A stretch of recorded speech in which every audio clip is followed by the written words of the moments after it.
What's going on, everybody? It's yours truly, Mufasa Fashaw. All right, with another episode of Alphacology. I appreciate you guys, man, for being here. Check out alphacology.com. Go ahead, shop, copy you a shirt or two, man. Also, man, my consultations, $38.99. We gonna get it in. Shout out to my last few consultations. Shout out to those big time donations, man. Keyshawn, thank you so much, man. Thank you for my man James over there in Oregon, man. That's crazy, but I appreciate you. Yeah, it came to my attention that I was in the Twitter space because I do a lot of shit for research purposes, and what I notice about women, fellas, I'm gonna be honest with you, they see shit differently than you. And certain things, if they're not intelligent enough and they're not committed to understanding you, they will never get what you say. So, for example, if I say I like a woman I say, man, I want a woman to cook and clean for me. Oh, so you want a slave? I said nothing about a slave. I just say I want a woman to cook and clean for me. So, because women feel words and they personalize them. All right. Remember that men hear words, women feel words. Now, I said that to tell you this because it came to a point in the space where I was really talking about how black men and women actually treat each other and how black men are kind of holding black men back. And I was getting to that because the whole sexual infidelity, the sexual liberation movement, all that, but basically infidelity. Black women are so, how can I put this? So gung-ho, so focused on not getting cheated on to the point where they would literally ruin a life for themselves, try to ruin everything, mess up a whole marriage because a man step out or get caught cheating. I get it. That's not the right thing to do.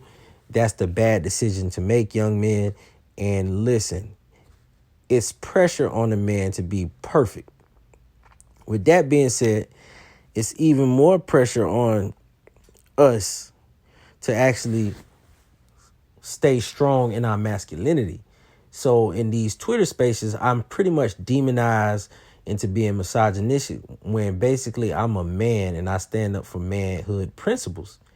And the reason I was in the space and this topic came up because I was showing them that the sexual liberation movement coupled with the feminist movement and the LGBTQ movement, all which stem from feminism, which are all agents of chaos, they do nothing to help build up the black community nor the black family. The only person that's going to do that is the heterosexual black male and the heterosexual black woman.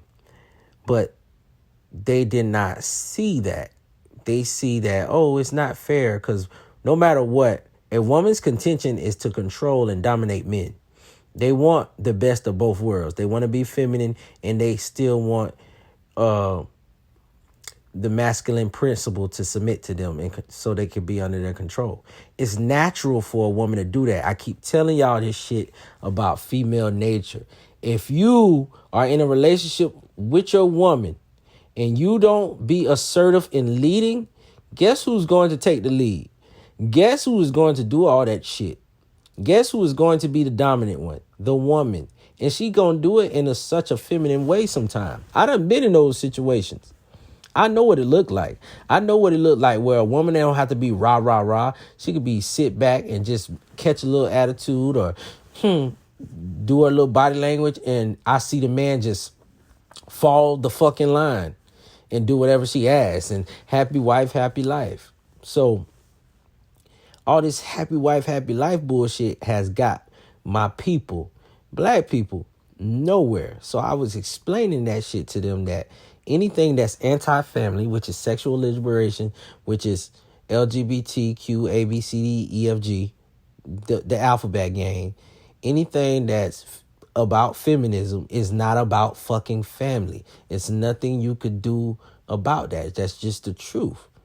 And they was like, oh, so we should do this, do that. And I was like, listen, if you get behind a black man, y'all get married and y'all build a legacy and y'all help y'all community and the best, and I'm going through all the motions. Oh, what about if he cheats? That's the first thing they said. And I said, so what? If he cheats, you still have to carry out the mission because we're in this bullshit together. Oh, no. And then the whole thing went crazy and my phone died. So anyway, my point is, and then I had a young brother on there, man. He was very smart and he just said what I wanted to say. He said, you guys do not understand power. And it hit me like a bag of bricks. Cause my boy was on there. It hit me like a bag of bricks. Because while I was explaining the Kobe Bryant situation, I said Kobe Bryant has a legacy. He built a legacy. His wife loved him. His parents loved him. And they was like, well, Kobe cheated. I said he cheated one time. He was 23, 24 years old. And he made a bad decision that could have actually ruined his whole career if he let it get to him. But he didn't. He kept building. He went on to win championships and got his wife love and trust back. His wife loved him. I said, plus, y'all don't know what Vanessa did. Y'all don't know anything. Because one thing about women, and we're going to really, really show this shit a little bit more. Women are supreme victim players. So they always like to say, oh, men were beating on women and da-da-da-da, and men were cheating. But if we actually look at the statistics, women cheat at a rate just as much as men do. All right? So that's why I tell people, don't let women tell you that they're sugar and spice and everything. They are not. I done been played the side, and I done slept with plenty of girlfriends, wives, whatever you want to call them. And I'm not proud of that. But at the same time, they were deflecting on the point I was trying to make. We are trying to get power back. We're trying to get our masculinity back. We're trying to have a stronger foundation and stronger structure. I said, do it feel good? I said, don't you want to go hang out in Chicago and LA and not worry about gang violence? You want to know who's going to stop gang violence? A black family, not an LGBTQ family, not a sexual liberation family, a black family with a strong structure, with a strong man at the helm. And that's what I was getting at. But as you know, women being agents of chaos and emotional, they didn't get that. So I had a pal in there. He came and said, man, you guys don't understand power. And it hit me like a bag of bricks again. I was like, yo, women weren't built to understand power. They're long as they can control the little that they control and live a lifestyle that they want to live, because that's the nature of a woman. They want to be comfortable so they could do things like raise kids and be sheltered. At the end of the day, those were the two things. I need to find shelter for the kids I might raise. That's the nature of a woman. Nothing else. They're not trying to dominate the fucking world. They're just trying to dominate the men that they like. All right? That's what they do. It says your desire shall be to your husband. That means your want, your need. You want your husband's power. That's it. They don't want nobody else's power. They're not trying to take over the world for real. They ain't trying to do none of that. And men are not going to let them, because at the end of the day, the masculine principle is what built this society. Masculinity what built this society. And one thing he said power, you don't understand it. Power is not given to you, it's taken. And what I want to elaborate on you boys is, as the most masculine alpha male version of yourself, You can't let anyone take your power, take your masculinity, take your manhood, take your energy. When we think about taking manhood, we just think about it on a physical level, like you're in jail and somebody try to rape you. No, I'm talking about mentally, emotionally, spiritually, financially. You have to, if you want power, you got to go take it. You got to go out there and work to get more money in your pocket. You got to go out there and work to get things taken over. And I explained to him, I said, if a woman were to get $100 million, the first thing she'll do is probably go shop. When I get $100 million, the first thing I'm going to do is probably sit in front of a real estate agent, a real estate broker, and find out what deal I could get on a bunch of land. That's the first thing. I'm going to sit down with a grant writer and find out how can I pour some money back into my community. Because that's where I see the need. I need to build up strong young men, and I know I need to invest in my black families. And I was explaining that to them. I said, you guys worry about the latest shoes, the latest purses, the Gucci, the Louis belts, when it's kids in my classroom that have holes in their shoes. It's kids that really need our help. And we're too busy worried about being individuals and self-centered that we will never get to the point where we need. We already know we have the talent, the power, all of that. We got the power. We just don't know how to use it. And I was trying to explain that into the space, which brings me to something very important I need to speak on. Because my man was like, oh, I don't respect this as a man. Kobe cheated and his legacy was tainted. Let me tell you something, fellas. You don't judge a man about how great he did it. You can't just judge him by that. So you got a man who always winning all these championships and he was just so perfect. No, you don't judge a man by that. You judge a man by where he came from, when he messed up, and how did he bounce back. Those the kind of men I need on my team. The men that bounce back from adversity. Because you don't know what kind of man you're dealing with, fellas. And you don't know what kind of man you are until you go through some shit. That's why I could sit up here and I could tell you I'm the most alpha male version of myself. I'm a goddamn alpha male. Because guess what? I went through some shit that I know it would have broke men. It would have broke their ass. They probably would have been sitting in jail. I done been through plenty of times where I could have been sitting in jail or in prison. But I'm here talking to y'all.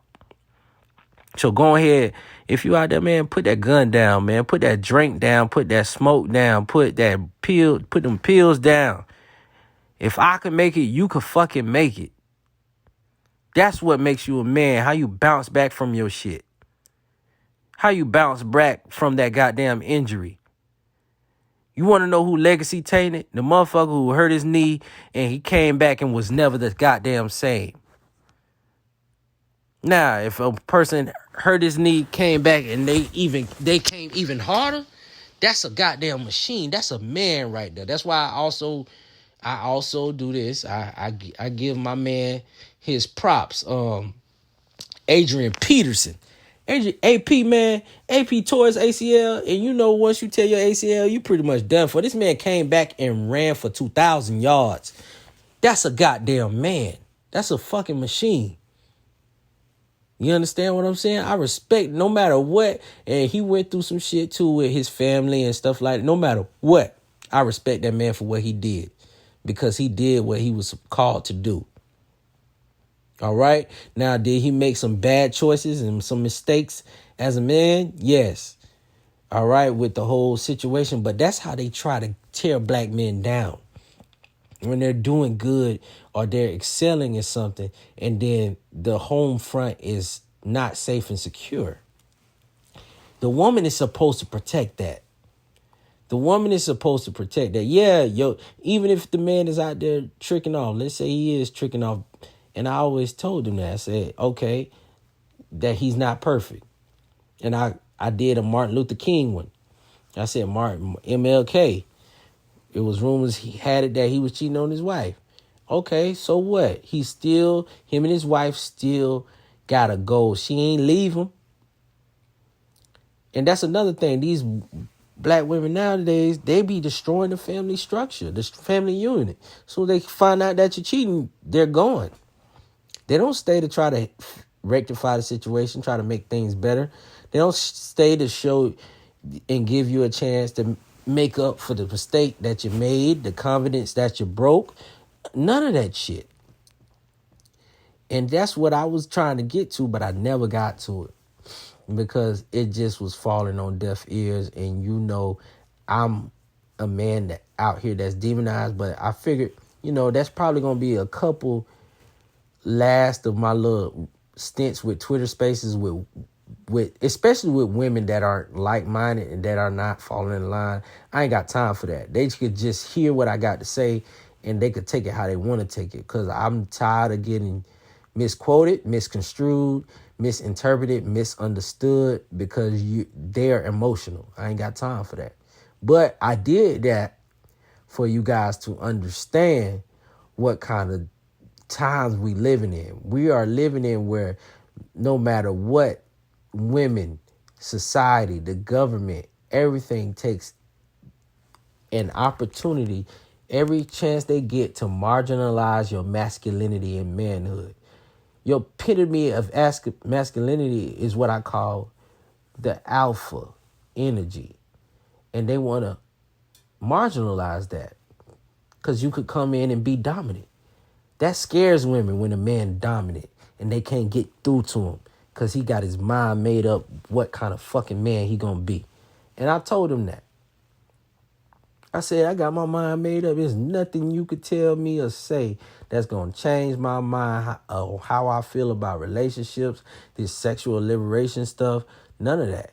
I basically told them sexual liberation did not help the black community and it would never help the black community. It would never. It's really a distraction. It's really a weapon used against the black man, the alpha male black man. I don't want to just say all black men because it was cats and coming in there that was just male feminists and female talking points. And it's like, buddy, are you even a man? You sound gay. Do you want to be a woman? So I really wanted to drive that shit home, man. What makes a man a man? What makes you that most alpha version of yourself is how you respond to your adversity. I understand that you can't. Sometimes you can't respond fighting, cussing, and yelling. Sometimes you got to respond smooth, calm, and collected, and you keep grinding. I want y'all to keep grinding and growing out there. I do. I don't care about what females say, and I know there's a lot of stuff going on about choosing the right woman and what the right woman looks like. Listen, keep grinding and growing, and all the women will be the right women for you. They ain't going to have no choice but to submit to the alpha energy because you done put in the goddamn work. You the goddamn prize. Don't y'all ever forget that. Black man, you the prize.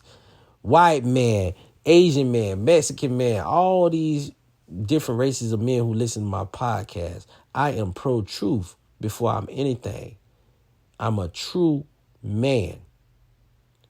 Not black. I'm going to talk about what is black in a minute too. Not black. I am a man. I have a certain tribe. I have certain tribalism. And I hate to say it.